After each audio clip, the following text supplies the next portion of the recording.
നമസ്തേ, എല്ലാവർക്കും നമസ്കാരം. ഇന്നത്തെ നമ്മുടെ സത്സംഗം ആരംഭിക്കുകയാണ്. എല്ലാ ദിവസത്തെയും പോലെ തന്നെ ഇന്നത്തെ നമ്മുടെ കർമ്മത്തെ ഭഗവാന്റെ പാദങ്ങളിൽ സമർപ്പിച്ചുകൊണ്ട് നമുക്ക് ആരംഭിക്കാം. ഇന്നത്തെ ദിവസത്തിൻ്റെ ഒരു പ്രത്യേകത, ഇന്ന് ശ്രീമദ് ഭാഗവതത്തിൽ നമ്മൾ വരാഹ അവതാരത്തിൻ്റെ ആവിർഭാവത്തെക്കുറിച്ചാണ് അറിയാൻ പോകുന്നത്. അപ്പോൾ ഭഗവാന്റെ ആദ്യ അവതാര കഥ, ഭാഗവതം ഭഗവാന്റെ അവതാര ചരിതങ്ങളാണ്. അതിൽ ആദ്യത്തെ ചരിത അവതാരമാകുന്ന വരാഹമൂർത്തിയുടെ അവതാര കഥയെയാണ് നമ്മൾ അറിയാൻ പോകുന്നത്. ഭഗവാന്റെ എല്ലാ അനുഗ്രഹങ്ങളും ആശീർവാദത്തോടു കൂടി നമുക്ക് ഈ ഒരു കർമ്മത്തിലേക്ക് പ്രവേശിക്കാം. അതിന് ഭഗവാന്റെ അനുവാദത്തിനും അനുഗ്രഹത്തിനായി പ്രാർത്ഥിച്ചുകൊണ്ട് നമുക്ക് കിടക്കാം. ഓം നമോ നാരായണായ. ഓം നമോ നാരായണായ. ഓം നമോ നാരായണായ.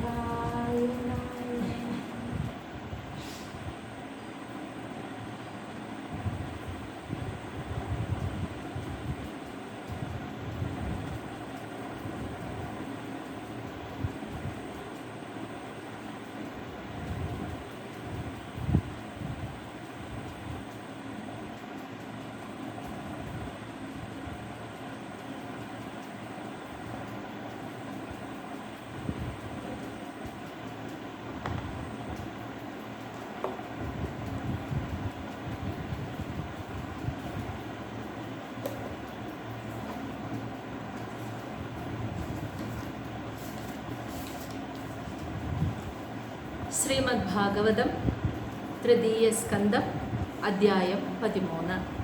വരാഹ ഭഗവാന്റെ ആവിർഭാവത്തെക്കുറിച്ചാണ് നമ്മൾ ഈ അധ്യായത്തിൽ അറിയാൻ പോകുന്നത്. അപ്പോൾ മൈത്രേയ മഹർഷി വിദുരർക്ക് പറഞ്ഞു കൊടുക്കുകയാണ് ഭഗവാന്റെ ചരിതങ്ങൾ. വിദുരരുടെ ചോദ്യങ്ങൾക്കുള്ള ഉത്തരമായിട്ട് യഥാക്രമം എങ്ങനെയാണോ ആ ചോദ്യങ്ങൾ ചോദിച്ചത് അതേപോലെ അതേ ക്രമത്തിൽ ആ ചരിതങ്ങളെ പറഞ്ഞു കൊടുക്കുകയാണ്. അപ്പോൾ ബ്രഹ്മദേവൻ്റെ ആവിർഭാവത്തെക്കുറിച്ച്, ബ്രഹ്മദേവൻ ഉണ്ടാകുന്നതിന് മുൻപുള്ള ആ ഭൗതിക പ്രകൃതി നേരിട്ട് നടത്തിയ സൃഷ്ടിയെക്കുറിച്ചും പ്രാകൃത സൃഷ്ടിയെക്കുറിച്ചും, പിന്നെ ബ്രഹ്മദേവനായി ഇരുന്നു കൊണ്ട് ആ പ്രകൃതി ബ്രഹ്മദേവൻ്റെ ശരീരത്തെ സ്വീകരിച്ചുകൊണ്ട് ഇരുന്നു കൊണ്ട് സൃഷ്ടികർമ്മം നടത്തിയ വൈകൃത സൃഷ്ടിയെക്കുറിച്ചും, അപ്പോൾ സനകാദി മഹർഷിമാർ, രുദ്രദേവൻ, അങ്ങനെ പിന്നെ അതിനുശേഷം 10 മഹർഷിമാർ വേറെ, അതിനുശേഷം ധർമ്മങ്ങൾ, കാമക്രോധ ലോഭ, അങ്ങനെയുള്ള എല്ലാ ഇമോഷൻസും എല്ലാ വികാരങ്ങളും ഇവയൊക്കെ ബ്രഹ്മദേവനിൽ നിന്ന് തന്നെ സൃഷ്ടിക്കപ്പെടുന്നു. അതുപോലെ വേദങ്ങൾ, യാഗയജ്ഞാദി കർമ്മങ്ങൾ എങ്ങനെ നടത്തണം, അതുപോലെ 4 ആശ്രമങ്ങൾ, 4 ആശ്രമങ്ങളിലുള്ളവരുടെ വൃത്തികൾ, അവരുടെ ഉത്തരവാദിത്തങ്ങൾ, കടമകൾ, ഇവയെല്ലാം ബ്രഹ്മദേവനിൽ നിന്ന് തന്നെയാണ് ആവിർഭവിച്ചത് എന്ന് പറയുന്നു. അതിനുശേഷം ബ്രഹ്മാവ് വീണ്ടും സൃഷ്ടികർമ്മം നടത്താൻ തുടങ്ങിയപ്പോഴാണ് അതിലൊരു തടസ്സം നേരിടാൻ തുടങ്ങിയത്. അത് വേണ്ടത് വിധത്തിൽ ആ ജഗത്ത് മുഴുവൻ പ്രജകളെ കൊണ്ട് സൃഷ്ടികർമ്മം ചെയ്യുന്നുണ്ടെങ്കിലും അത് നടക്കണില്ല. അപ്പോൾ എന്തോ ഭഗവാന്റെ ഭാഗത്തു നിന്ന് തന്നെ അതിനൊരു തടസ്സമുണ്ടല്ലോ എന്ന് മനസ്സിലാക്കിയപ്പോൾ, ഭഗവാന്റെ ഇച്ഛയ്ക്ക് വിരുദ്ധമായിട്ടാണ് ഞാൻ പോകുന്നത് എന്ന് മനസ്സിലാക്കിയപ്പോൾ ബ്രഹ്മദേവൻ കണ്ണുകളടച്ച് ഭഗവാനെ മനസ്സിൽ ധ്യാനിച്ച് ഏകാഗ്രമായി ഇരുന്നപ്പോൾ ഭഗവാന്റെ ഇച്ഛ എന്താണെന്ന് ബ്രഹ്മാവിന് മനസ്സിലായി. ഉടനെ ബ്രഹ്മദേവൻ്റെ ശരീരം 2ആയി തിരിഞ്ഞു. ഒന്ന് സ്ത്രീയും ഒന്ന് പുരുഷനും. അതാണ് ആദ്യത്തെ പുരുഷനും ആദ്യത്തെ സ്ത്രീയും. ഭൗതിക ശരീരത്തോടു കൂടി ഉണ്ടായ ആദ്യത്തെ പുരുഷനും ആദ്യത്തെ സ്ത്രീയും. ആദ്യത്തെ പുരുഷൻ എന്ന് പറയുന്നത് സ്വയംഭൂവ മനുവും ആദ്യത്തെ സ്ത്രീ അദ്ദേഹത്തിൻ്റെ പത്നിയായ ശതരൂപയുമായിരുന്നു. പിന്നീട് അവരോട് 2 പേരോടും ബ്രഹ്മദേവൻ സൃഷ്ടികർമ്മം നടത്താൻ ആവശ്യപ്പെട്ടു. അപ്പോൾ അവരിലൂടെ ആണ് പിന്നെ ജഗത്ത് മുഴുവൻ നിറഞ്ഞത്. അപ്പം നമുക്കറിയാം, അതായത് ഈ ഒരു മന്വന്തരത്തിൻ്റെ അധിപനായിട്ടുള്ള പിതാവായിട്ടുള്ള സ്വയംഭൂവ മനുവാണ് ഇപ്പോൾ ജനിച്ചത്, അദ്ദേഹത്തിൻ്റെ പത്നിയായിട്ടുള്ള ശതരൂപയും. അപ്പോൾ ഇവരിലൂടെയാണ് ഈ മന്വന്തരം എന്ന് വെച്ചാൽ ഒരു മനുവിൻ്റെ ആധിപത്യത്തിലുള്ള മന്വന്തരം എന്ന് പറഞ്ഞാൽ എത്ര ചതുർയുഗങ്ങളാണ്? ഏകദേശം 72 ചതുർയുഗങ്ങളാണ് വരിക. അപ്പോൾ ഈ ചതുർയുഗങ്ങളിൽ ഇനി ഈ സ്വയംഭൂവ മനുവിൻ്റെയും ശതരൂപയുടെയും വംശവ തലമുറകളാണ് ഇനി ഈ ഒരു 72 ചതുർയുഗങ്ങളിലായിട്ട് ഉണ്ടാവുന്നത്. അപ്പോൾ അവരുടെ പരമ്പര ജനങ്ങളാണ്, പ്രജകളെ കൊണ്ടാണ് ഇനി ജഗത്ത് നിറയാൻ പോകുന്നത്. അപ്പോൾ ആദ്യം 5 മക്കളാണ് ഉണ്ടായതെന്ന് അറിയാമല്ലോ. 3 പെൺകുട്ടികളും 2 ആൺമക്കളും. ആ 3 പെൺകുട്ടികളെയും പുത്രിമാരെയും അവർ വിവാഹം ചെയ്തു കൊടുത്തു. അവിടെയാണ് നമ്മുടെ കഴിഞ്ഞ 12ാമത്തെ അധ്യായം അവസാനിച്ചത്. ഇനി നമ്മൾ 13ാമത്തെ അധ്യായം തുടങ്ങുമ്പോൾ കാണാൻ പോകുന്നത്, അപ്പോൾ വിദുരർ ചോദിക്കുകയാണ്, ഇനി ഈ സ്വയംഭുവ മനുവും ശതരൂപയും ചേർന്ന് സൃഷ്ടികർമ്മം ഇനി തുടർന്ന് എങ്ങനെയാണ് നടത്തിയത്? അതാണ് വിദുരരുടെ അടുത്ത ചോദ്യം. അവിടെ നിന്നാണ് ഈ അധ്യായം ആരംഭിക്കുന്നത്. ശ്ലോകം 1. ശ്രീശുക ഉവാച നിശമ്യവാചം വദതഃ മുനേ പുണ്യതമാം നൃപ ഭൂയഃ പപ്രച്ഛ കൗരവ്യഃ വാസുദേവ കഥാ ആദൃതഃ. നിശമ്യവാചം വദതോ മുനേ പുണ്യതമാം നൃപ ഭൂയഃ പപ്രച്ഛ കൗരവ്യോ വാസുദേവ കഥാ ആദൃതഃ. അപ്പം നിശമ്യ, അതായത് ഇവിടെ ശ്രീ ശുകവാചയാണ് കേട്ടോ. അതായത് ശ്രീ ശുകബ്രഹ്മർഷി പരീക്ഷിത്ത് ഓർമ്മയുണ്ടല്ലോ അല്ലേ? പരീക്ഷിത്ത് അവസാനത്തെ 7 ദിവസത്തെ നിരാഹാരം ഉപവസിച്ചുകൊണ്ട് പ്രാണൻ വെടിയാനായി ഗംഗാനദിയുടെ തീരത്ത് വന്നിരുന്നപ്പോൾ ശ്രീ ശുകബ്രഹ്മർഷിയോട് ചോദിക്കുകയാണ് മരണമാസന്നമായ ഒരു വ്യക്തി ചെയ്യേണ്ട കർമ്മങ്ങൾ. അപ്പോഴാണ് ശ്രീ ശുകബ്രഹ്മർഷി ഭാഗവതം പറഞ്ഞു കൊടുക്കുന്നത്. ആ പറഞ്ഞു കൊടുക്കുന്നതിലാണ് വിദുരരും മൈത്രേയ മഹർഷിയും തമ്മിലുള്ള ഈ ഒരു സംഭാഷണം വന്നത്. അങ്ങനെയാണ് അവരിലൂടെയാണ് അവർ പറയുന്നതായിട്ടാണ് ശ്രീ ശുകബ്രഹ്മർഷി പറഞ്ഞു കൊടുക്കുന്നത്. ഇത് ശ്രീ ശുകബ്രഹ്മർഷിയും പരീക്ഷിത്തും തമ്മിലുള്ള സംഭാഷണം ഈ നൈമിഷാരണ്യത്തിൽ, കലിയുഗത്തിൻ്റെ ആരംഭത്തിൽ നൈമിഷാരണ്യത്തിലിരുന്ന് സൂതമുനി, ശൗനക ആദി മഹർഷിമാർക്ക് പറഞ്ഞു കൊടുക്കുകയാണ്. അങ്ങനെയാണ് ഇത് നമ്മൾ അറിയുന്നത്. അപ്പോൾ മൈത്രേയ മഹർഷിയും വിദുരരും തമ്മിലുള്ള സംഭാഷണം, അതിനെക്കുറിച്ച് ഇനി ശ്രീ ശുകബ്രഹ്മർഷിയാണ് ഇവിടെ പറയുന്നത്. അതാണ് ശ്രീ ശുക ഉവാച. നിശമ്യ എന്ന് വെച്ചാൽ കേട്ടിട്ട്, വാചം ആ വാക്കുകൾ, വദതഃ അതായത് വദതഃ എന്ന് വെച്ചാൽ സംസാരിക്കുക, പറയുന്നത്, തന്നോട് പറയുന്ന ആ വാക്കുകൾ കേട്ടിട്ട്, മുനേ എന്ന് വെച്ചാൽ മൈത്രേയ മഹർഷി, പുണ്യതമാം പുണ്യം നിറഞ്ഞ ആ വാക്കുകൾ പറയുന്നത് കേട്ടിട്ട്, നൃപ എന്ന് പറഞ്ഞാൽ ഇവിടെ ശ്രീ ശുകബ്രഹ്മർഷി അല്ലയോ രാജാവേ എന്ന് വിളിക്കുന്നത് പരീക്ഷിത്ത് രാജാവിനെയാണ് കേട്ടോ. അല്ലയോ പരീക്ഷിത്ത് രാജാവേ, ഇങ്ങനെയുള്ള മൈത്രേയ മഹർഷി ഇപ്രകാരം പുണ്യം നിറഞ്ഞ വാക്കുകൾ, കാര്യങ്ങൾ തന്നോട് പറയുന്ന ആ വാക്കുകൾ കേട്ടിട്ട്, വാസുദേവ കഥാധൃത, ഭഗവാൻ വാസുദേവന്റെ കഥകൾ കേൾക്കാൻ ആദൃത എന്ന് വെച്ചാൽ അതീവ താല്പര്യമുള്ള, അത്രയ്ക്കും ഉത്സാഹത്തോടു കൂടി ഇരിക്കുന്ന ആ കൗരവ്യോ എന്ന് വെച്ചാൽ വിദുരർ, ആ വിദുരർ ഭൂയഃ വീണ്ടും പപ്രച്ഛ ചോദിച്ചു. വീണ്ടും അദ്ദേഹത്തോട് അടുത്ത ചോദ്യം മൈത്രേയ മഹർഷിയോട് ചോദിക്കുകയാണ്. അപ്പോൾ അല്ലയോ രാജാവേ, മൈത്രേയ മഹർഷി ഇപ്രകാരം പുണ്യം നിറഞ്ഞ ഭഗവാന്റെ ചരിതങ്ങൾ, ബ്രഹ്മദേവന്റെ ആ സൃഷ്ടിയെക്കുറിച്ചൊക്കെ വിശദീകരിച്ചു പറയുന്നത് കേട്ടിട്ട് ഭഗവത് ചരിതം കേൾക്കാൻ അതീവ തൽപരനായിരിക്കുന്ന, ആകാംക്ഷയോടുകൂടിയിരിക്കുന്ന വിദുരർ വീണ്ടും മൈത്രേയ മഹർഷിയോട് ഒരു ചോദ്യം കൂടി ചോദിച്ചു. അപ്പോൾ വിദുരർ എന്താണ് ചോദിച്ചതെന്ന് 2ാമത്തെ ശ്ലോകം. വിദുര ഉവാച സഹ വൈ സ്വയംഭുവ സമ്രാട് പ്രിയഃ പുത്ര സ്വയംഭുവ പ്രതിലഭ്യ പ്രിയാം പത്നി കിം ചകാര തതഃ മുനേ. സഹ വൈ സ്വയംഭുവ സമ്രാട് പ്രിയഃ പുത്ര സ്വയംഭുവഃ പ്രതിലഭ്യ പ്രിയാം പത്നി കിം ചകാര തതഃ മുനേ. അതായത് ഇവിടെ വിദുരർ ആണ് വിളിക്കുന്നത്. അപ്പോൾ മുനേ എന്ന് പറയുന്നത് മൈത്രേയ മഹർഷിയെയാണ് കേട്ടോ. അപ്പോൾ വിദുരർ പറയാണ്, അല്ലയോ മഹർഷിയെ, സഹവൈ എന്ന് വെച്ചാൽ ആ സ്വയംഭൂവ മനു സമ്രാട്, ആ ഒരു മന്വന്തരത്തിൻ്റെ സമ്രാടാണെന്ന് വെച്ചാൽ ഏറ്റവും വലിയ അധിപനാണ് സ്വയംഭൂവ മനു. അങ്ങനെ ആ ഒരു മന്വന്തരത്തിൻ്റെ ഏറ്റവും വലിയ സമ്രാട്ടായിരുന്നിട്ടും, അതുപോലെ പ്രിയപുത്ര, തൻ്റെ പ്രിയപുത്രനുമായ സ്വയംഭുവ എന്ന് വെച്ചാൽ സ്വയംഭുവായിട്ടുള്ള ആ ബ്രഹ്മദേവൻ, ആ സ്വയംഭുവായ ബ്രഹ്മദേവൻ്റെ പ്രിയപുത്രനും, സ്വയംഭുവായ ബ്രഹ്മദേവൻ്റെ പ്രിയപുത്രനും, അതുപോലെ തന്നെ ആ ഒരു മന്വന്തരത്തിൻ്റെ അധിപനുമായിട്ടുള്ള, സാമ്രാട്ടുമായിട്ടുള്ള സ്വയംഭുവ മനു പ്രതിലഭ്യ എന്ന് വെച്ചാൽ ലഭിച്ചു, പ്രിയാം പത്നി, തനിക്ക് ഏറ്റവും പ്രിയപ്പെട്ട പത്നിയെ ലഭിച്ചതിന് ശേഷം, തതഃ അനന്തരം കിം ചകാര എന്താണ് പിന്നെ ചെയ്തത്, അവർ ഒരുമിച്ച് പിന്നെ എന്താണ് ചെയ്തത് എന്നാണ് ചോദിക്കുന്നത് വിദുരർ. അപ്പോൾ അല്ലയോ മൈത്രേയ മഹർഷിയെ, ബ്രഹ്മദേവന്റെ പ്രിയപുത്രനും അതുപോലെ ആ മന്വന്തരത്തിൻ്റെ അധിപനുമായിട്ടുള്ള സ്വയംഭുവ മനു അദ്ദേഹത്തിന് ഏറ്റവും പ്രിയപ്പെട്ട പത്നി, അതാണ് ശതരൂപ എന്ന് പറയുന്നത്. തൻ്റെ പ്രിയപ്പെട്ട പത്നിയെ കൂടി ഒരുമിച്ച് ലഭിച്ചതിന് ശേഷം, അവർ ഒരുമിച്ചാണ് ജനിച്ചത് അല്ലേ? ബ്രഹ്മാവിൻ്റെ ശരീരം രണ്ടായി പിരിഞ്ഞിട്ട് ഒന്ന് പുരുഷനും ഒന്ന് സ്ത്രീയും ഒരുമിച്ച് ജനിച്ചവരാണ്. അപ്പോൾ തനിക്ക് ഏറ്റവും പ്രിയപ്പെട്ട പത്നിയെ ലഭിച്ചതിന് ശേഷം അനന്തരം അവരെന്താണ് ചെയ്തത്, അതാണ് ഇനി അവരെന്ത് ചെയ്തു എന്നാണ് വിദുരർക്ക് അറിയാൻ ആഗ്രഹം. ശ്ലോകം 3. ചരിതം തസ്യ രാജർഷേ ആദിരാജസ്യ സത്തമ ബ്രൂഹി മേ ശ്രദ്ധദാനായ വിശ്വക്സേന ആശ്രയഃ ഹി അസൗ. അതായത് സത്തമ, വീണ്ടും വിദുരർ വിളിക്കുകയാണ്, അല്ലയോ ശ്രേഷ്ഠനായ മൈത്രേയ മഹർഷി.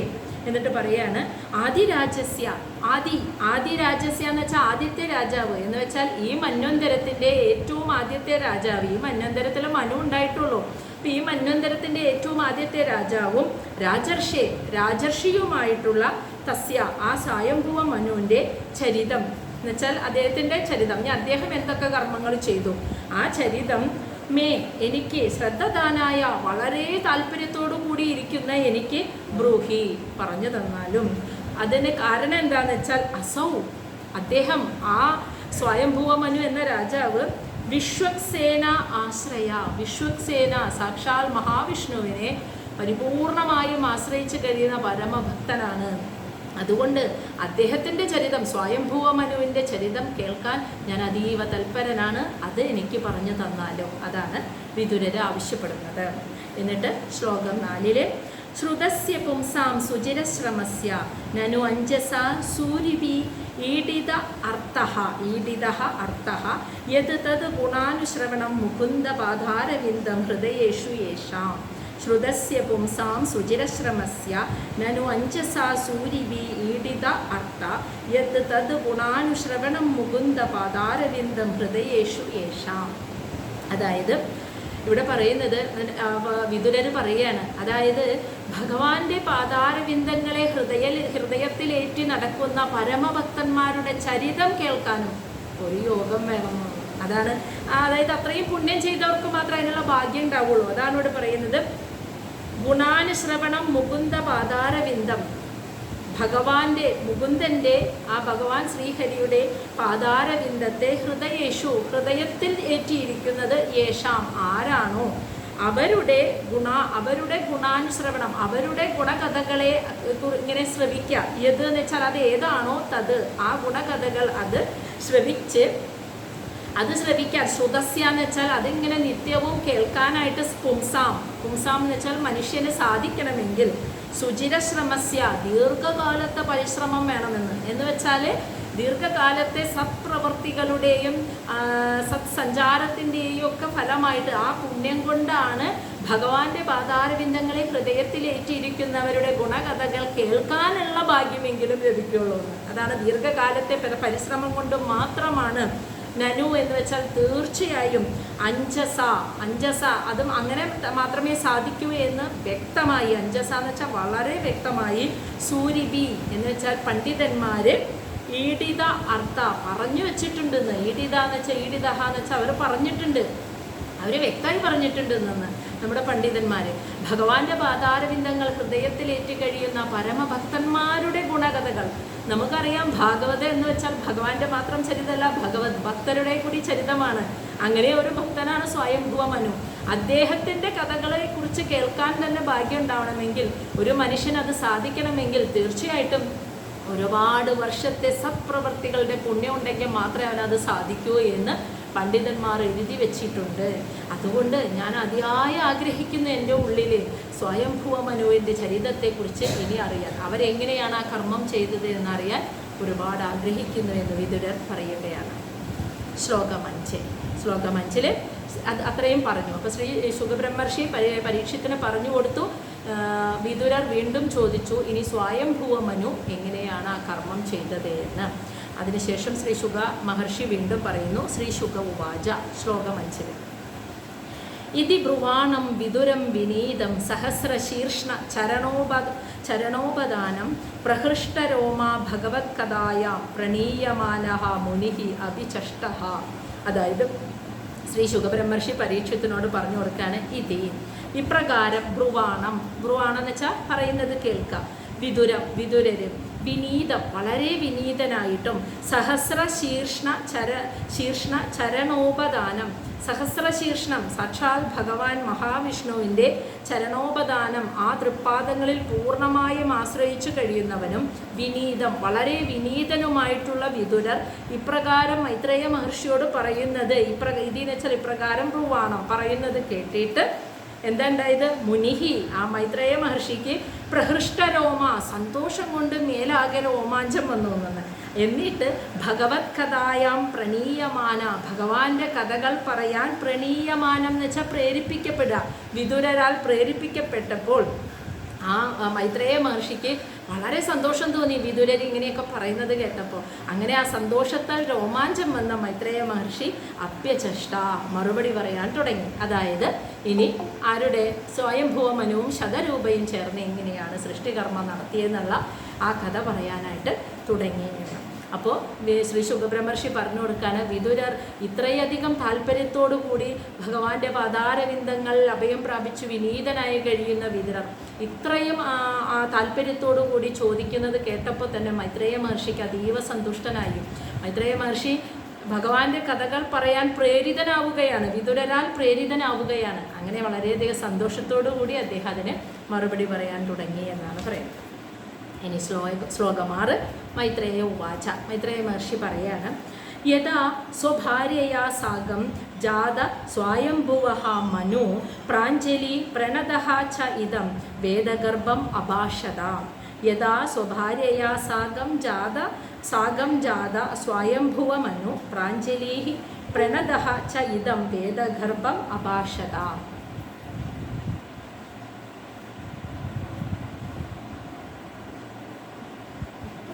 മൈത്രേയ മഹർഷി പറയാണ്, യഥാ അപ്പോൾ സ്വഭാര്യയ സ്വന്തം ഭാര്യയോട് കൂടിയിട്ട് സാഗം ജാത എന്ന് വെച്ചാൽ തന്നോടൊപ്പം ജാത ജനിച്ച കൂടെ ജനിച്ച അതാണ് സാഗം ജാത. തൻ്റെ കൂടെ തന്നെ ജനിച്ച തൻ്റെ ഭാര്യയോടൊപ്പം സ്വയംഭുവ മനു പ്രാഞ്ജലി കൈകൾ കൂപ്പി പ്രണതഃ നമസ്കരിച്ചു. ആരെയാണ്?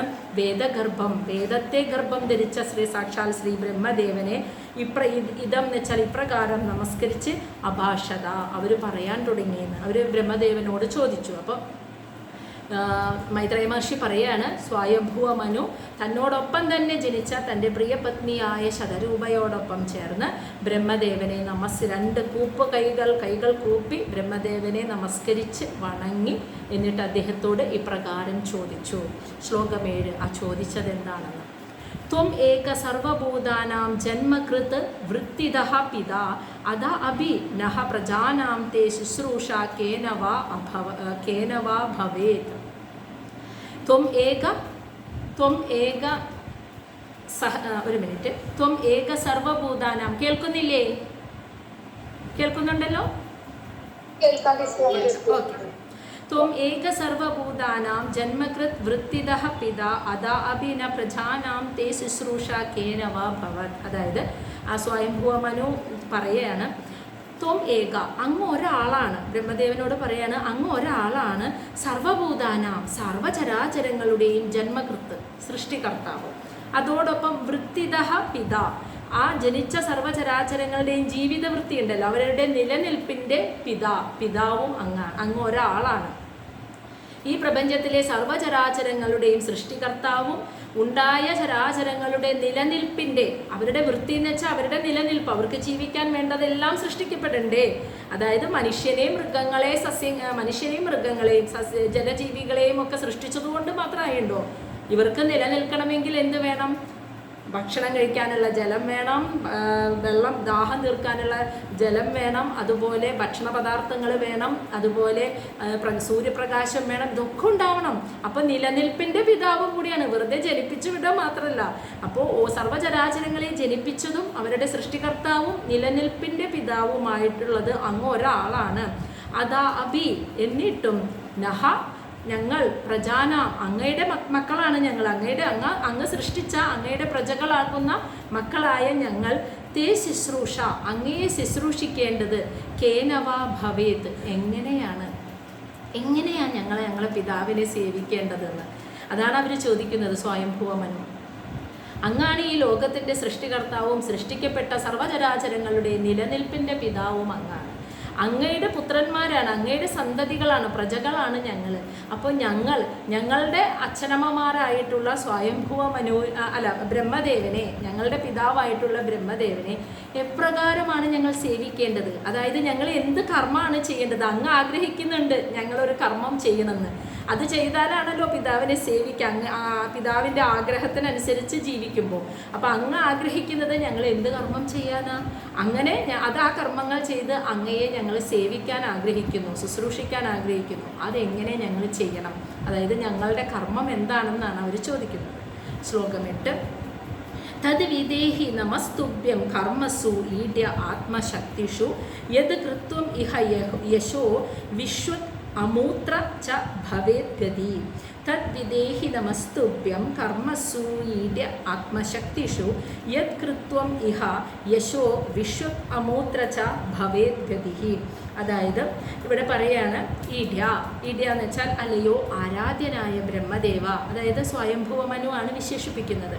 അല്ലയോ ആരാധ്യനായ ഞങ്ങളുടെ പിതാവേ ബ്രഹ്മദേവ, നമസ്തുഭ്യം, അതായത് ഞങ്ങൾ അങ്ങയെ നമസ്കരിക്കുന്നു. അവർ രണ്ടുപേരും കൂടി അങ്ങയെ ഞങ്ങൾ നമസ്കരിക്കുന്നു. എന്നിട്ട് പറയാണ് ആത്മശക്തിഷു, ഞങ്ങളുടെ ഉള്ളിലുള്ള ശക്തി, ആ പ്രകൃതി ശക്തി ഞങ്ങൾക്കുണ്ടല്ലോ, അതുകൊണ്ട് ആ ശക്തി ഞങ്ങളുടെ ഉള്ളിലുണ്ട് ഊർജമായിട്ട്. ആ ശക്തി വെച്ച് കർമ്മസു, എന്തൊക്കെ കർമ്മങ്ങളെയാണ് യത് കൃതം ഞങ്ങൾ ചെയ്യേണ്ടത്, എന്തൊക്കെ കർമ്മങ്ങളാണ് യത് കൃതം എന്ന് വെച്ചാൽ ഞങ്ങൾ ചെയ്യേണ്ടത്. ഇഹ, ഇവിടെ ഈ ലോകത്ത് യശസ് ഉണ്ടാകാനും വിശ്വക് അമൂത്ര എന്ന് വെച്ചാൽ പറയുന്നത് ഇനി അടുത്ത ലോകത്ത്, ഈ ലോകത്ത് നിന്ന് വിട്ടുപോയി ഇനി അടുത്ത ലോകത്ത് ചെന്നാലും അവിടെയും ഞങ്ങൾക്ക് സദ്ഗതി വരണം, ഞങ്ങൾക്ക് യശസ് ഉണ്ടാവണം. അതിന് ഭവേത് ഗതി, അങ്ങനെ ഒരു സദ്ഗതി വരാനും അതുണ്ടാവാനും അങ്ങനെ സംഭവിക്കാനുമുള്ള മാർഗം എന്തെന്ന് തദ്വിദേഹി ഞങ്ങൾക്ക് പറഞ്ഞു തന്നാലും. അപ്പോൾ സ്വയംഭുവ മനു പറയാണ് അങ്ങാണ് ഈ പ്രപഞ്ചത്തിൻ്റെ സൃഷ്ടാവ്, അങ്ങയെ ഞങ്ങൾ എങ്ങനെയാണ് സേവിക്കേണ്ടത്? എന്നിട്ട് പറയാണ് ഞങ്ങളുടെ ഉള്ളിൽ ഒരു ശക്തിയുണ്ട്, ആ പ്രകൃതി ശക്തി ഞങ്ങളുടെ ഉള്ളിലുണ്ട്. ആ ശക്തിക്കനുസരിച്ചുള്ള എന്ത് കർമ്മം ചെയ്തിട്ടാണ് ഞങ്ങൾ ഈ ഭൂമിയിൽ ഞങ്ങളുടെ യശസ് വർദ്ധിപ്പിക്കേണ്ടത്? അതുപോലെ ഇനി അടുത്ത ലോകത്ത് ചെന്ന് കഴിഞ്ഞാൽ ഇവിടെ ഞങ്ങളുടെ യശസ് വർദ്ധിപ്പിക്കണം, അടുത്ത ലോകത്ത് ചെന്നാൽ അവിടെയും സദ്ഗതി ഉണ്ടാവാൻ അതിന് തക്കതായ എന്ത് കർമ്മമാണ്? അങ്ങനെ ഒരു സദ്ഗതി ഉണ്ടാവണമെങ്കിൽ അച്ഛനമ്മമാരെ അവരെ സേവിക്കണം, അവരാഗ്രഹിക്കുന്നത് പോലെ ജീവിക്കണം. നമ്മളിൽ നിക്ഷിപ്തമായിരിക്കുന്ന കർമ്മം എന്താണോ അത് അനുഷ്ഠിക്കുമ്പോഴാണ് ആ ജന്മവും സഫലീകരിക്കപ്പെടുന്നത്, അടുത്ത ജന്മത്തിലും സദ്ഗതി ഉണ്ടാവുന്നത്. അപ്പോൾ അതിന് വേണ്ടതായ കർമ്മം എന്താണ് ഞങ്ങൾ ചെയ്യേണ്ടത് എന്ന് ചോദിച്ചു സ്വയംഭുവ മനു. ശ്ലോകം 9. അപ്പോൾ ബ്രഹ്മാവ് മറുപടി പറയാണ് കേട്ടോ. പ്രീതഃ തുഭ്യം അഹം താതാ സ്വസ്തി സ്ഥാദ് വാം ക്ഷിതീശ്വര യത് നിർവ്യാളികേന ഹൃദാ ശാദിമേ ഇതി ആത്മന അർപ്പിതം. അപ്പോൾ ബ്രഹ്മാവ് വളരെ സന്തുഷ്ടനായി. ഇതുവരെ ഒരു മക്കളും ബ്രഹ്മാവിനോട് ഇങ്ങനെ പറഞ്ഞിട്ടില്ല. വളരെ ക്ഷമയോടുകൂടി, വളരെ വിനയാന്വിത ഭാവത്തോടുകൂടി അങ്ങയുടെ മനസ്സിൽ എന്താണോ ആഗ്രഹിക്കുന്നത്, ഞങ്ങൾ എന്ത് കർമ്മം ചെയ്യണമെന്നാണോ ആഗ്രഹിക്കുന്നത്, ഞങ്ങളുടെ യശസ്സിനും ഞങ്ങളുടെ ഈ ജന്മത്തിലെയും ഇനി അടുത്ത ലോകത്ത് ചെന്നാൽ അവിടെയും ഞങ്ങളുടെ സദ്ഗതി വരാൻ മാത്രമായ ആ കർമ്മം എന്തെന്ന് അത്രയും വിനയാന്വിതമായിട്ട് ആദരവോടു കൂടിയിട്ടാണ് അവർ ചോദിക്കുന്നത്. അപ്പോൾ ബ്രഹ്മദേവൻ അതീവ സന്തുഷ്ടനായി. അതാണ് ഇവിടെ പറയുന്നത്. പ്രീതഃ, സംതൃപ്തിയായി, തുഭ്യം, നിങ്ങളിൽ, അഹം, ഞാൻ വളരെ സംതൃപ്തനായിരിക്കുന്നു നിങ്ങളിൽ. താതാ, അല്ലയോ പുത്ര, സ്വയംഭുവ മനുവിനെ വളരെ വാത്സല്യത്തോടെ വിളിക്കുന്ന അല്ലയോ പുത്ര. സ്വസ്തി സ്ഥാദ് വാം എന്ന് വെച്ചാൽ നിങ്ങൾക്ക്, സ്വസ്തി എന്ന് വെച്ചാൽ സർവ്വ അനുഗ്രഹങ്ങളും മംഗളങ്ങളും സ്ഥാദ് ഭവിക്കട്ടെ, നിങ്ങൾ നന്നായി വരട്ടെ. ക്ഷിതീശ്വര എന്ന് വെച്ചാൽ ക്ഷിതി, ഈ ഭൂമിയുടെ ഈശ്വരനാണ് ഇപ്പോൾ നീ, അതായത് പ്രജാപതി. ഇപ്പോൾ ഈ മന്വന്തരത്തിൽ ഇവിടെ സൃഷ്ടികർമ്മം നടത്തുന്ന പ്രജാപതിയാണ് നീ. അപ്പോൾ ക്ഷിതീശ്വര, അങ്ങ് നിങ്ങൾക്ക് മംഗളം ഭവിക്കട്ടെ എന്ന് ബ്രഹ്മദേവൻ പറയാണ്. ഞാൻ നിങ്ങളിൽ വളരെയധികം സന്തുഷ്ടനായിരിക്കുന്നു. ഇനി ആ സംതൃപ്തി വരാനുള്ള കാരണം എന്താണെന്നാണ് പറയുന്നത്. യത് എന്ന് വെച്ചാൽ എന്തെന്നാൽ, കാരണം നിർവ്യാളികേന ഹൃദ, നിന്റെ മനസ്സിൽ ഒരല്പം പോലും അഹങ്കാരമില്ല, അങ്ങനത്തെ ഒരു ഹൃദയത്തോടു കൂടിയാണ് നീ ഇരിക്കുന്നത്. അതാണ് നിർവ്യാളികേന ഹൃദ. ഒരല്പം പോലും കാപട്യമില്ലാത്ത അഹങ്കാരമില്ലാത്ത ഹൃദയത്തോടുകൂടി മേ ഷാദി എന്ന് വെച്ചാൽ എനിക്ക് മാർഗനിർദ്ദേശം നൽകൂ. മേ എന്ന് വെച്ചാൽ എനിക്ക്, ഷാദി എന്ന് വെച്ചാൽ എനിക്ക് നിർദ്ദേശം, മാർഗം പറഞ്ഞു തരൂ, മാർഗനിർദ്ദേശം നൽകൂ എന്ന്. ഇതി എന്ന് വെച്ചാൽ ഇപ്രകാരം ആത്മന അർപ്പിതം, എൻ്റെ മുന്നിൽ നീ പൂർണ്ണ സമർപ്പണം ചെയ്തിരിക്കുന്നു, അതുകൊണ്ട് ഞാൻ നിന്നിൽ പൂർണ്ണ സംതൃപ്തനായി. അതാണ് ബ്രഹ്മദേവൻ ആദ്യം പറഞ്ഞത്. അതായത് തൊഴുത് നമസ്കരിച്ച് എന്ത് ചെയ്യണമെന്ന്, അങ്ങ് എന്ത് പറഞ്ഞാലും ചെയ്യാൻ തയ്യാറായിട്ടാണ് ആ മകൻ നിൽക്കുന്നത്. അപ്പോൾ അത് കണ്ടപ്പോഴാണ് ബ്രഹ്മാവിനെ മനസ്സിൽ ഒരല്പം പോലും അഹങ്കാരമില്ലാതെ ഞാൻ ജനിച്ചു, ഇനി എനിക്ക് അങ്ങോട്ട് ചെയ്യാം, എനിക്ക് എല്ലാ ശക്തിയുമുണ്ട് എന്ന ഒരു അഹങ്കാരവും ഇല്ലാതെ പൂർണ്ണമായി നിഷ്കളങ്കമായി നിൽക്കുന്ന മനസ്സോടെ, കാപട്യമില്ലാത്ത മനസ്സോടെ എനിക്ക് മാർഗനിർദ്ദേശം നൽകൂ എന്ന് പറഞ്ഞ് എൻ്റെ പാദങ്ങളിൽ നമസ്കരിച്ച് പൂർണ്ണമായി സമർപ്പണം, അതാണ് ആത്മ അർപ്പിതം, പൂർണ്ണ അർപ്പണം ചെയ്ത് നിൽക്കുന്ന നിന്നിൽ ഞാൻ പൂർണ്ണ സംതൃപ്തനായിരിക്കുന്നു, നിനക്ക് മംഗളം ഭവിക്കട്ടെ എന്നാണ് ബ്രഹ്മദേവൻ ആദ്യം പറഞ്ഞത്. ശ്ലോകം 10. ഏതാവതി ആത്മജൈ വീര കാര്യം ഹി അപജിതി ഗുരൗ ശക്ത്യാ അപ്രമത്തേ ഗൃഹ്യേത സാദരം ഗതമത്സരേ. എന്നിട്ട് ബ്രഹ്മദേവൻ തന്നെ പറയാണ്, അതായത് ഗുരൗ എന്ന് വെച്ചാൽ സ്വന്തം പിതാവ് അല്ലെങ്കിൽ ഗുരു. ഇപ്പോൾ ഇവിടെ സ്വയംഭുവ മനുവിന് ബ്രഹ്മദേവൻ പിതാവുമാണ്, മാർഗനിർദ്ദേശം നൽകുന്ന ഗുരുവുമാണ്. എന്ത് കർമ്മമാണ് ചെയ്യേണ്ടത് എന്ന മാർഗനിർദ്ദേശം നൽകുന്ന ഗുരുവുമാണ് ബ്രഹ്മാവ്. അതാണ് ഗുരൗ എന്ന് വിളിക്കുന്നത്. 2 സ്ഥാനത്തുമുണ്ട് ബ്രഹ്മദേവൻ. അല്ലയോ പിതാവേ, അല്ലയോ ഗുരുദേവ എന്ന് പറഞ്ഞിട്ട് അപജിതി എന്ന് വെച്ചാൽ അർത്ഥം ആരാധിക്കുക, സേവിക്കുക എന്നാണ്. കാര്യം, ആ സേവിക്കുക എന്ന കാര്യം നിർവഹിക്കപ്പെടുന്നു എന്ന് അല്ലേ. അതായത് വീര എന്ന് വെച്ചാൽ അല്ലയോ രാജാവേ, അതായത് ഇപ്പോൾ അല്ലയോ രാജാവേ എന്ന് വിളിക്കുന്നത് ശ്രീ ശുകബ്രഹ്മർഷി പരീക്ഷത്തിനെയാണ് വിളിക്കുന്നത്, അല്ലയോ രാജാവേ. ഇപ്രകാരം ഒരു പിതാവിനോടുള്ള ആദരവ് നിർവഹിക്കുകയാണെന്ന്. അത് ഏതാവധി എന്ന് വെച്ചാൽ ഇപ്രകാരം ആത്മജയ് സന്താനങ്ങൾ, അച്ഛനമ്മമാരെ സേവിക്കുക അല്ലെങ്കിൽ അവരോടുള്ള ആദരവ് ഒരു സന്താനങ്ങൾ, മക്കള് ഇപ്രകാരമാണ് കാണിക്കേണ്ടത്. അവരാഗ്രഹിക്കുന്നത് എന്താണോ ആ കർമ്മം ചെയ്ത് അങ്ങനെയാണ് അവരെ സേവിക്കേണ്ടതെന്ന്. അവരെന്താണോ ഉള്ളാൾ ആഗ്രഹിക്കുന്നത് ആ കർമ്മങ്ങൾ ചെയ്തു കൊടുത്ത് അവരെ സംതൃപ്തരാക്കുകയാണ് മക്കൾ ചെയ്യേണ്ടത്. അതാണ് പറയുന്നത്. ഇപ്രകാരമാണ് പിതാക്കളോടുള്ള ആരാധന, പിതാവിനെ സേവിക്കുക അല്ലെങ്കിൽ അച്ഛനമ്മമാരെ സേവിക്കുക അല്ലെങ്കിൽ ശുശ്രൂഷിക്കുക എന്ന കർമ്മം മക്കൾ ഇപ്രകാരമാണ് ചെയ്യേണ്ടത്. അവരാഗ്രഹിക്കുന്നത് പോലെ ആയിത്തീരുക, അവരെ അനുസരിക്കുക എന്നുള്ളത്. എന്നിട്ട് പറയാണ് ശക്തിയ, സ്വന്തം ശക്തി കൊണ്ട് അപ്രമത്തെ എന്ന് വെച്ചാൽ അല്പം പോലും അഹങ്കാരമില്ലാതെ, മത്സര ബുദ്ധി ഇല്ലാതെ, സാദരം അതായത് അത്രയ്ക്കും ആദരപൂർവം, ഗൃഹ്യേത പിതാവ് പറയുന്ന ആ വാക്കുകൾ, ആജ്ഞയെ ഗൃഹ്യേത സ്വീകരിച്ചു എന്നുള്ളത്. അതാണ് മക്കൾ ചെയ്യേണ്ട ഏറ്റവും വലിയ സേവനം, ശുശ്രൂഷ, അച്ഛനമ്മമാർക്ക് കൊടുക്കേണ്ട ശുശ്രൂഷ എന്ന് പറയുന്നത്. അപ്പോൾ ബ്രഹ്മാവ് പറയാണ്, ഞാൻ പറഞ്ഞത് എന്തു തന്നെ പറയാൻ പോകുന്ന കാര്യം എന്താണെങ്കിലും അത് പൂർണ്ണ മനസ്സോടുകൂടി സ്വീകരിച്ച് ചെയ്യാനുള്ള നിൻ്റെ കാപട്യമില്ലാത്ത ആ മനസ്സുണ്ടല്ലോ, സമർപ്പിതമായ മനസ്സ്, അതിലാണ് ഞാൻ സംതൃപ്തനായിരിക്കുന്നത്. എല്ലാ മക്കൾക്കും ഉണ്ടായിരിക്കേണ്ടത് ഇത് തന്നെയാണ്. അച്ഛൻ്റെയും അമ്മയുടെയും മനസ്സ് എന്താണെന്ന് അറിഞ്ഞിട്ട് ആ ആഗ്രഹത്തിനനുസരിച്ച് അവരെ സേവിക്കുക, അവരുടെ ഇച്ഛയ്ക്കനുസരിച്ച് കർമ്മം ചെയ്തു കൊടുത്ത് അവരെ സന്തോഷിപ്പിക്കുക. അതാണ് അവരെ സന്തോഷിപ്പിക്കാനുള്ള മാർഗം. അതും ഒരല്പം പോലും അഹങ്കാര ബുദ്ധിയോ മത്സര ബുദ്ധിയോ, നീ ചെയ്യുന്നേക്കാൾ കൂടുതൽ ഞാൻ ചെയ്യണം, ഞാൻ ചെയ്യുന്നേക്കാൾ അവർ ചെയ്യുന്നേക്കാൾ കൂടുതൽ എനിക്ക് ചെയ്യണം, അങ്ങനെയുള്ള മത്സര ബുദ്ധിയോ അതുപോലെ തന്നെ അഹങ്കാര ബുദ്ധിയോ ഒന്നുമില്ലാതെ ആദരപൂർവം അവർ പറയുന്ന ആജ്ഞയെ, വാക്കുകളെ സ്വീകരിക്കുക, ഗൃഹ്യേത സ്വീകരിക്കുക, എന്നിട്ട് അത് ചെയ്യുക, അനുസരിക്കുക. അതാണ് അച്ഛനമ്മമാരോട് സേവിക്കുക അല്ലെങ്കിൽ ആദരപൂർവം അവരെ ശുശ്രൂഷിക്കുക എന്ന് പറയുന്നത്. ഇപ്രകാരം ചെയ്തിട്ട് വേണം എന്ന് ബ്രഹ്മദേവൻ പറയണം. അപ്പം അടുത്ത വരാൻ പോകുന്ന പ്രജകൾക്ക് ഇതൊരു നല്ല പാഠമാവണം എന്നാണ് പറയുന്നത്. മോനെ,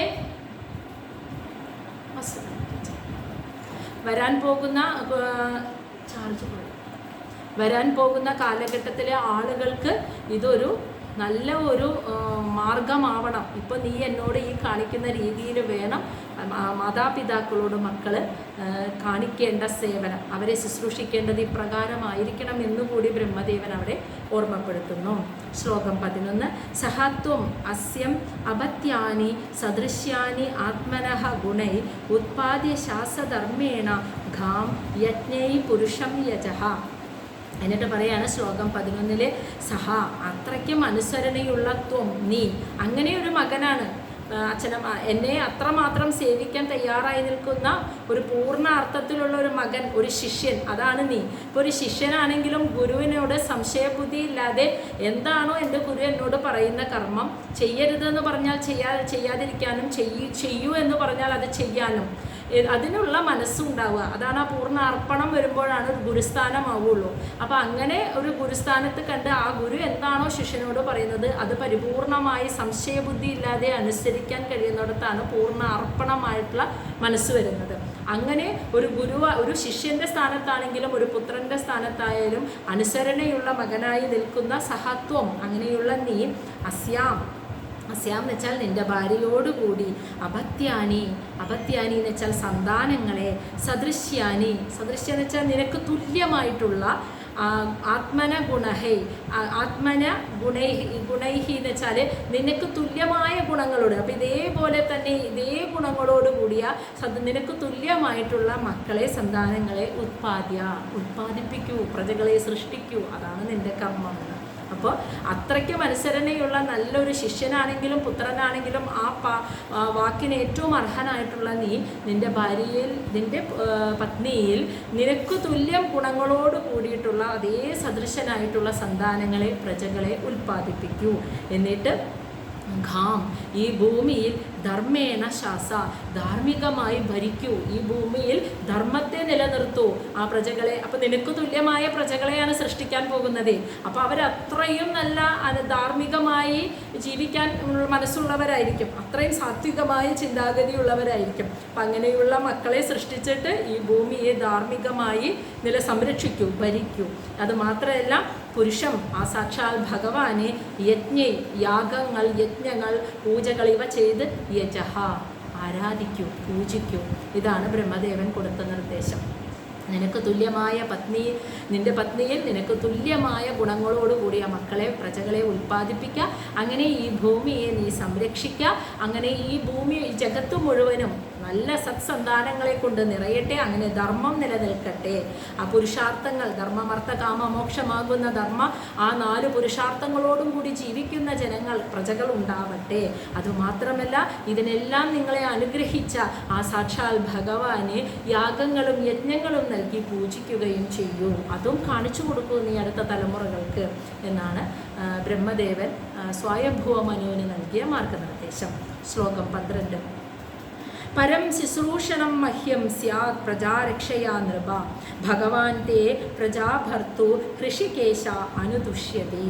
അതായത് നീ ഇങ്ങനെ ഈ കർമ്മം ചെയ്യുന്നത് പരം ശുശ്രൂഷണം, അതായത് ഏറ്റവും നിൻ്റെ ഈ ഏറ്റവും പരം എന്ന് വെച്ചാൽ ഏറ്റവും ശ്രേഷ്ഠമായ, ഏറ്റവും വലിയ ശുശ്രൂഷണം, നിൻ്റെ ഈ സേവ, നിൻ്റെ ഈ ശുശ്രൂഷ, അത് മഹ്യം എനിക്ക് സ്യാദ് ആയിത്തീരുന്നു. എന്ത്?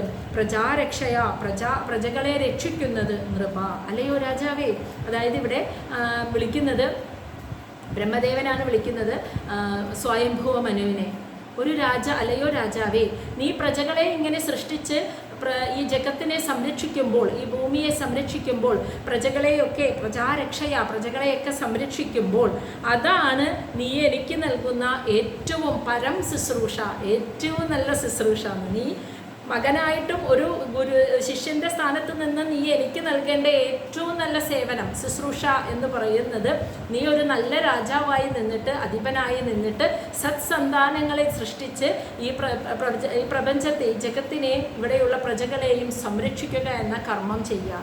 അതാണ് നീ എനിക്ക് തരുന്ന ഏറ്റവും പരമമായ ശുശ്രൂഷ. ഇനി അത് എൻ്റെ മാത്രമല്ല, ഭഗവാൻ, സാക്ഷാൽ ഭഗവാനും തേ പ്രജാഭർത്തും, നീ പ്രജകളുടെ സംരക്ഷകനാകുന്ന തേ, നിന്നിൽ സാക്ഷാൽ ഭഗവാൻ ഹൃഷികേശ, ആ ശ്രീഹരിയും അനുതുഷ്യതി, വളരെ സംതൃപ്തനാകും. നീ ആ കർമ്മം ചെയ്താൽ, പ്രജാസംരക്ഷണം എന്ന കർമ്മം നീ ചെയ്താൽ നിന്നിൽ ഞാൻ മാത്രമല്ല, സാക്ഷാൽ ആ പ്രകൃതി എന്ന ശക്തിയും ആ പരമാത്മാവും നിന്നിൽ പൂർണ്ണ സംതൃപ്തനാകും. അതാണ് പറഞ്ഞത്. അപ്പം നിന്റെ കർമ്മം ഇങ്ങനെയുള്ള പ്രജകളെ സൃഷ്ടിച്ച് ധർമ്മം നിലനിർത്തുക എന്നതാണ്. അപ്പോൾ അങ്ങനെ ആ കർമ്മം നീ ചെയ്താൽ ഞാൻ നിന്നിൽ എനിക്ക് നീ ചെയ്തു തരുന്ന ഏറ്റവും വലിയ ശുശ്രൂഷ അതാണ്. ഇനി ഞാൻ അതുകൊണ്ട് തന്നെ അതീവ സന്തോഷവാനായിരിക്കും. ഇനി ഞാൻ മാത്രമല്ല, നീ ആ പ്രജാസംരക്ഷണം എന്ന കർമ്മം ചെയ്താൽ അതിലൂടെ സാക്ഷാൽ പരമാത്മാവും ഭഗവാനും പരിപൂർണ സംതൃപ്തനായിരിക്കും. ഇനി ശ്ലോകം 13. അത് കാരണം ഭഗവാന്റെ ഇച്ഛ അതാണ്. ഈ ഇച്ഛ നടക്കുക എന്നുള്ളതാണ് ഭഗവാൻ ആഗ്രഹിക്കുക. ഭഗവാന്റെ ഇച്ഛയാണ് അവിടെ നടക്കുന്നത്. അതുകൊണ്ട് ഭഗവാൻ പൂർണ്ണ സംതൃപ്തനായിരിക്കും. അതിൽ നിനക്കൊരു തടസ്സം ഉണ്ടാവില്ല. കാരണം ഭഗവാൻ ആഗ്രഹിക്കുന്നത് ഇങ്ങനെ സ്ത്രീ പുരുഷ സംയോഗത്തിലൂടെ സത്സന്താനങ്ങൾ സൃഷ്ടിക്കപ്പെടണമെന്നാണ് ഭഗവാൻ ആഗ്രഹിക്കുന്നത്. അങ്ങനെയുള്ള സന്താനങ്ങളാൽ ഈ ജഗത്ത് നിറയണമെന്നാണ് ആഗ്രഹിക്കുന്നത്. അതുകൊണ്ട് നിന്നിലൂടെ അത് നടപ്പാക്കപ്പെടുമ്പോൾ ഭഗവാൻ പൂർണ്ണ സന്തോഷവാനായിരിക്കും. അതാണ് പറഞ്ഞത്. ഇനി ഭഗവാന്റെ സന്തോഷം ലഭിച്ചില്ലെങ്കിൽ അങ്ങനെ ചെയ്യുന്നവരുടെ കർമ്മത്തിന് യാതൊരു ഫലവും ഉണ്ടാവില്ല എന്നാണ് ശ്ലോകം 13 പറയുന്നത്. യേഷാം ന തുഷ്ടോ ഭഗവാൻ യജ്ഞലിംഗോ ജനാർദ്ദനഃ തേഷാം ശ്രമഃ ഹി അപർത്തായ യദ് ആത്മാ ന അനാദൃത യദ് ആത്മാ അനാദൃത സ്വയം. യേഷാം ന തുഷ്ടോ ഭഗവാൻ യജ്ഞലിംഗോ ജനാർദ്ദന തേഷാം ശ്രമോ ഹി അപർത്തായ യദ് ആത്മ അനാദൃത സ്വയം.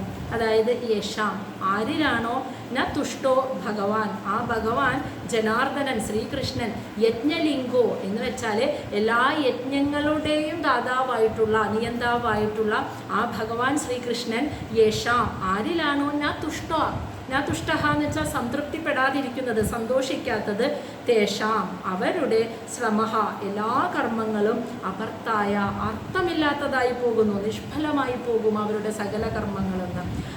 അവര് അപ്പം എന്താ സംഭവിക്കണേന്ന് വെച്ചാൽ യത് ആത്മാ, അവരുടെ ആത്മാവ് എന്ന് പറയുന്നത് തന്നെയാണ് ഈ ഭഗവാൻ കൃഷ്ണൻ.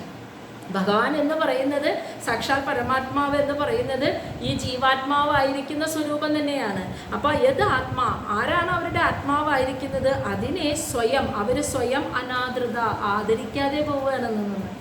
ആ പുരുഷപ്രകൃതി സംയോഗമാണ് ഈ കർമ്മത്തിലൂടെ സംഭവിക്കുന്നത് എന്ന് മനസ്സിലാക്കാതെ അവരെ ആദരിക്കാതെ കർമ്മം ചെയ്യുമ്പോൾ എന്താ സംഭവിക്കുന്നത് വെച്ചാൽ അവനവനെ തന്നെ ആദരിക്കാതെ പോകുന്നു. ഒരുവൻ അവൻ്റെ അവനായിരിക്കുന്ന ആത്മാവിനെ തന്നെ അവൻ ആ ആത്മാവാണ്, അവനെ തന്നെ സ്വയം ആദരിക്കാതെ പോകുന്നു എന്നാണ് അർത്ഥം. അപ്പോൾ ഭഗവാൻ ഒരിക്കലും അതിൽ സംതൃപ്തനായില്ലെങ്കിൽ അവൻ്റെ കർമ്മങ്ങൾക്കൊന്നും ഫലമുണ്ടാവില്ല. അപ്പോൾ ആരിലാണോ ഭഗവാൻ സംതൃപ്തിപ്പെടാതിരിക്കുന്നത്, അങ്ങനെയുള്ളവർ ചെയ്യുന്ന കർമ്മങ്ങളിൽ ഭഗവാന് ഒരു തരത്തിലും സംതൃപ്തിയില്ലെങ്കിൽ ആ കർമ്മങ്ങൾ നിഷ്ഫലമാണ്, അത് അർത്ഥമുണ്ടാവില്ല എന്നാണ്, വ്യർത്ഥമായി പോകും. അപ്പോൾ സംഭവിക്കുന്നത് എന്താ വെച്ചാൽ അവനെ തന്നെ ആദരിക്കാൻ മറന്നു പോവുകയാണെന്ന്. അവൻ്റെ ആത്മാവായിരിക്കുന്ന ആ ജീവാത്മാവും പരമാത്മാവും ഒന്നാണെങ്കിൽ ആ ആത്മാവിനെ അറിയാതെ ആദരിക്കാതെ അവൻ കടന്നു പോവുകയാണ് ചെയ്യുന്നത്. അപ്പോൾ അവൻ്റെ കർമ്മം, കാരണം ആ ആത്മാവാണ്, ആ പ്രകൃതി എന്ന ഊർജവും ചേർന്നാണ് ഈ കർമ്മം ചെയ്യുന്നത് എന്ന് മനസ്സിലാക്കാതെ ആ ആത്മാവിനെ ആദരിക്കാതെ കർമ്മം ചെയ്യുന്നതിലൂടെ അവൻ സ്വയം അറിയാതെ പോകുന്നു, സ്വയം ആദരിക്കപ്പെടാതെ അറിയാതെ പോകുന്നു എന്നാണ് ശ്ലോകം 13 പറയുന്നത്. അപ്പോൾ ബ്രഹ്മദേവൻ അങ്ങനെ പറഞ്ഞു കൊടുത്തപ്പോൾ സ്വയംഭുവ മനുവിന് മനസ്സിലായി. അപ്പം അദ്ദേഹം പറയുകയാണ് ശ്ലോകം 14 മനു ഉവാച ആദേശേ അഹം ഭഗവതോ വർത്തേയ അമീവ സൂദന സ്ഥാനം തു ഇഹ അനുജാനീഹി പ്രജാനാം മമ ച പ്രഭോ. ആദേശേ അഹം ഭഗവതോ വർത്തേയ അമീവ സൂദന സ്ഥാനം തു ഇഹ അനുജാനീഹി പ്രജാനാം മമ ച പ്രഭോ. അതായത് മനു ഉവാച, സ്വയംഭുവ മനു പറയാണ്, ആദേശേ എന്ന് വെച്ചാൽ ആജ്ഞ, അഹം ഞാൻ, ഭഗവാനെ അങ്ങയുടെ, വർത്തേയ അനുസരിക്കാം, അമീവ സുതന എന്ന് വെച്ചാൽ എല്ലാ പാപങ്ങളെയും സർവ്വപാപങ്ങളെയും ഹനിക്കാൻ കഴിവുള്ള അല്ലയോ ബ്രഹ്മദേവ പിതാവേ, അങ്ങയുടെ ആജ്ഞ ഞാൻ പൂർണ്ണമായിട്ടും അനുസരിക്കാം. അപ്പോൾ അനുസരിക്കാമെന്ന് പറഞ്ഞു.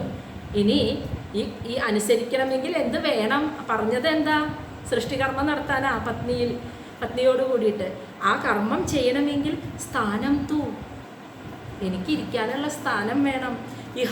ഇവിടെ അനുജാനീഹി അത് പറഞ്ഞു തന്നാലും പ്രജാനാം എൻ്റെ പ്രജകൾക്കും മമ എനിക്കും ഛ പ്രഭോ അല്ലയോ പ്രഭോ, അല്ലയോ ബ്രഹ്മദേവ, അങ്ങ് പറഞ്ഞ വാക്കുകൾ ഞാൻ പൂർണ്ണമായും അനുസരിക്കാം.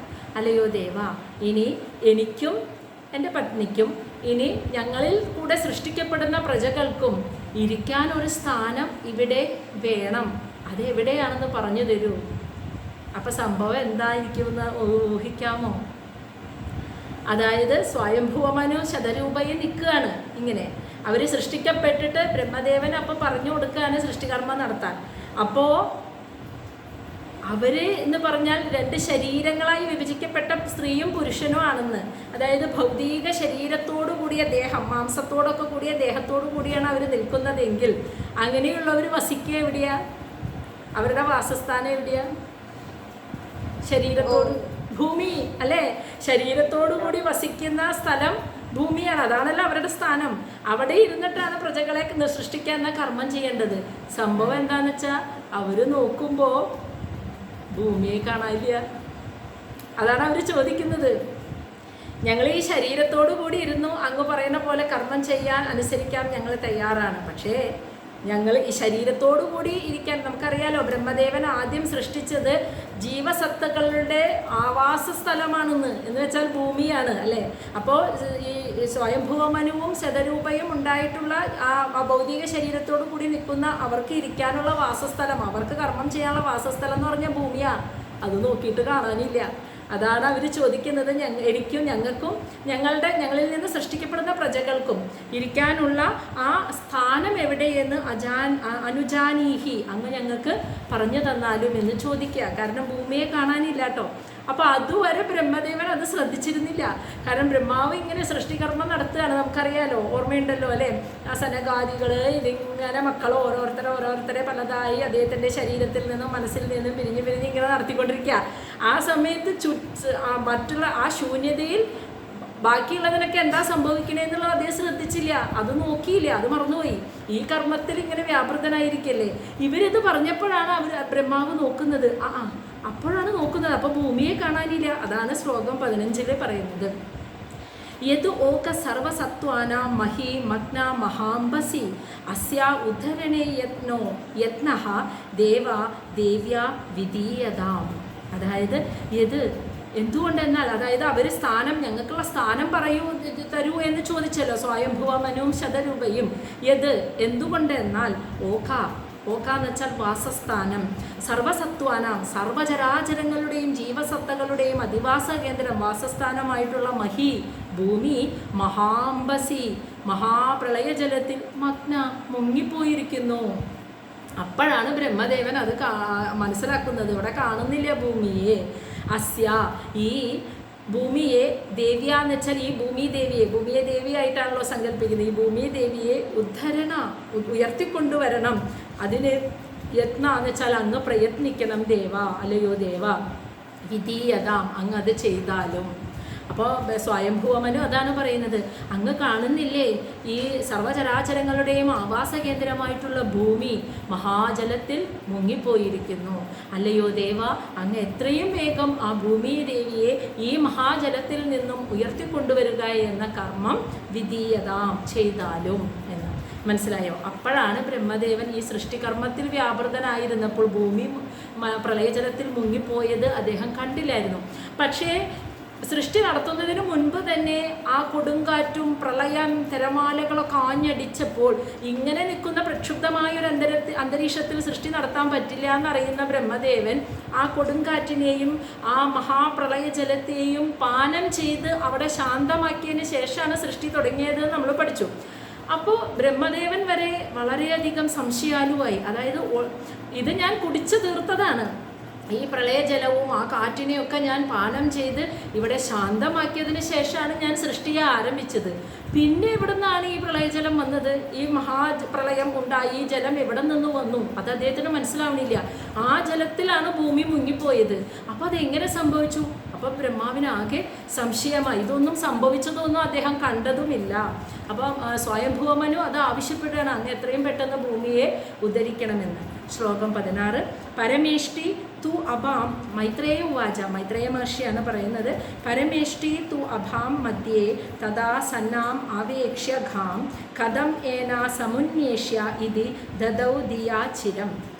അതായത് പരമേഷ്ടി എന്ന് വെച്ചാൽ ആ ബ്രഹ്മദേവൻ തു അഭാം ആ ജലത്തിൻ്റെ മധ്യത്തിൽ അതിൻ്റെ ഉള്ളിൽ തഥാ അപ്രകാരം സന്നാം എന്ന് വെച്ചാൽ സ്ഥിതി ചെയ്യുന്ന ഗാം ഭൂമിയെ ആവേക്ഷ്യ കണ്ടു. അപ്പോൾ മൈത്രേയ മഹർഷി പറയാണ്, സ്വയംഭൂവമനു അത് പറഞ്ഞപ്പോഴാണ് ബ്രഹ്മദേവൻ നോക്കുന്നത്. അപ്പോൾ അദ്ദേഹം പറഞ്ഞതുപോലെ തന്നെ ആ മഹാജലത്തിൻ്റെ ഉള്ളിൽ ഇപ്രകാരം അങ്ങനെ ആഴ്ന്നിറങ്ങി കിടക്കുന്ന ഭൂമിയെയാണ് ബ്രഹ്മദേവൻ കണ്ടത്.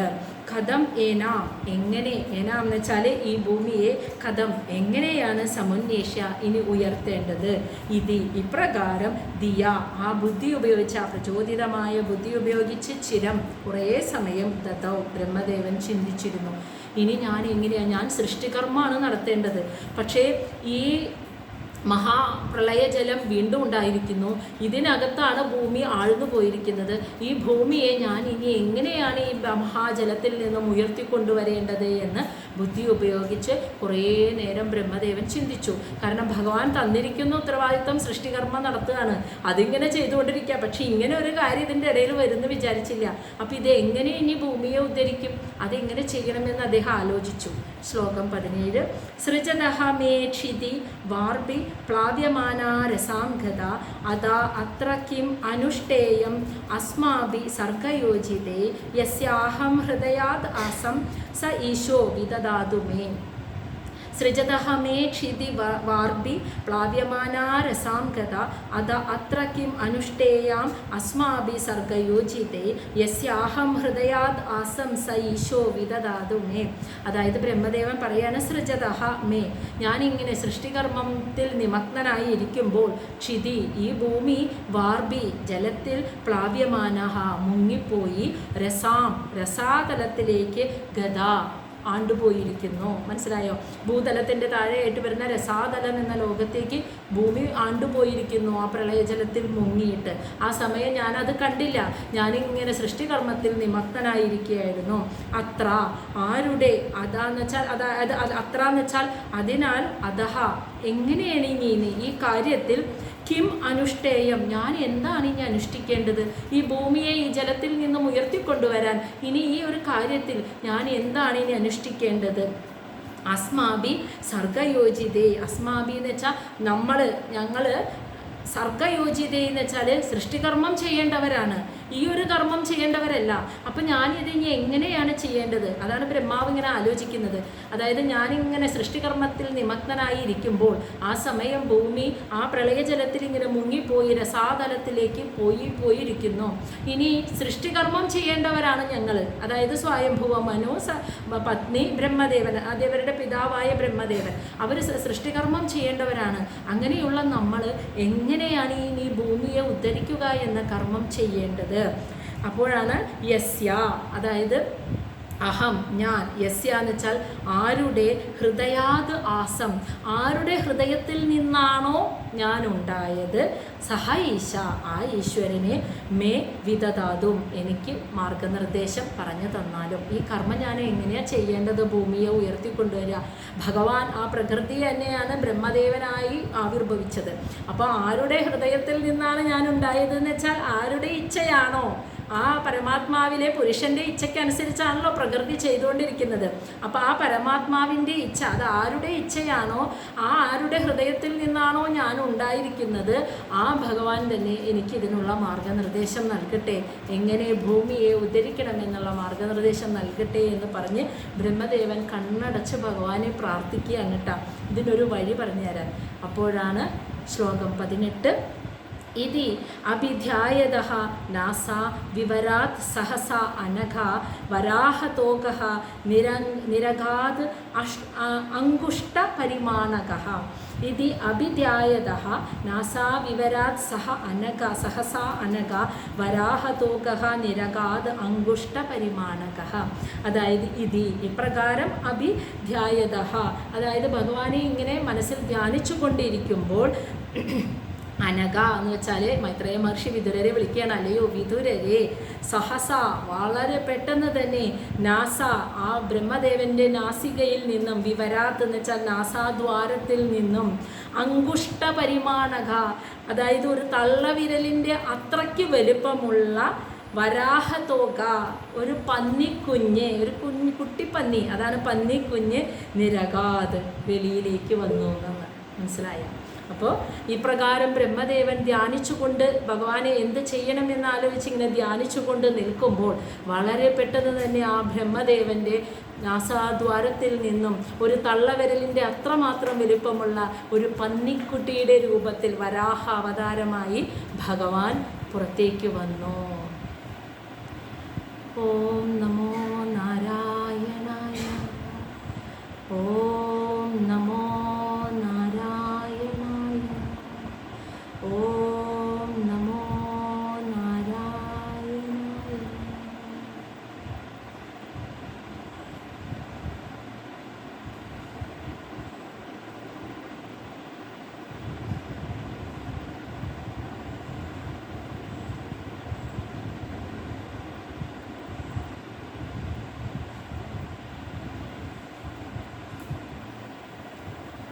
അപ്പോൾ ഇന്നത്തെ സത്സംഗം ഇന്നിവിടെ അവസാനിക്കുകയാണ്. വരാഹമൂർത്തിയുടെ ആവിർഭാവത്തോടു കൂടി.